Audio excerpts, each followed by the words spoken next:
ગુજરાત યુનિવર્સિટીના પૂર્વ associate professor doctor કમલજીત લખતરિયાએ આચરેલા કૌભાંડના મામલે હવે ક્રાઇમ બ્રાન્ચે તપાસનો ધમધમાટ શરૂ કર્યો છે।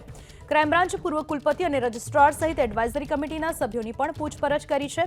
એક ચાર્ટર્ડ એકાઉન્ટન્ટને સાથે રાખીને પોલીસે દસ્તાવેજ અને બેંક એકાઉન્ટની તપાસ શરૂ કરી। પૂર્વ વીસી, રજિસ્ટ્રાર અને એડવાઇઝરી કમિટીના સભ્યોની સહીઓથી આર્થિક ઉચાપતના ટ્રાન્ઝેક્શન થયા હોવાનું સામે આવ્યું। તપાસ દરમિયાન પૂર્વ વીસી હિમાંશુ પંડ્યા અને રજિસ્ટ્રાર પીએમ પટેલના પણ નિવેદન લેવાયા। ગુજરાત યુનિવર્સિટીના કાર્ટોગ્રાફર ડોક્ટર અજય દાસે પૂર્વ એસોસિએટ પ્રોફેસર ડોક્ટર કમલજીત લખતરિયા સામે ફરિયાદ નોંધાવી હતી।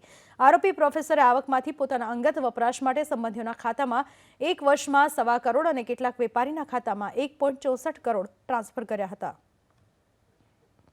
ઉત્તર ગુજરાત યુનિવર્સિટીની અંદર તત્કાલીન કુલપતિશ્રી જે તે સમયના કોર્ડિનેટર હોય પરીક્ષાના, MBBS ગુણ સુધારણા કૌભાંડ, મોટો ભ્રષ્ટાચાર, ચીફ સેક્રેટરીની તપાસમાં આવે કે ગેરરીતિ ગોલમાલ થઈ છે, માર્ક સુધારણા થઈ છે, આજ દિન સુધી એની કોઈ અસર નહીં, રિટાયર થઈ જાય।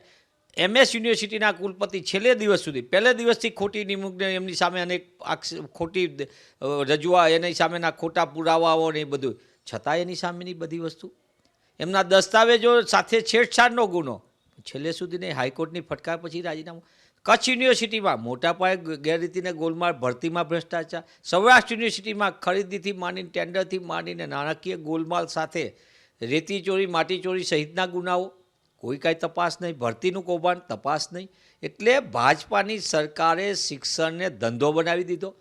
મળતિયાઓને ભલે એમની લાયકાત ન હોય છતાં કુલપતિ બનાવવાના, મનગમતાને અધિકારી બનાવી દેવાના અને એના આધારે આખું લૂંટનું કારોબાર ચલાવવાનો। ત્યારે ગુજરાત યુનિવર્સિટીમાં તલપસી રીતે તપાસ થાય, સાચી હકીકતથી તપાસ થાય તેવી કોંગ્રેસ પક્ષ તરીકે અને ગુજરાત યુનિવર્સિટીના પૂર્વ સિન્ડિકેટ સભ્ય તરીકે હું માંગ કરું છું।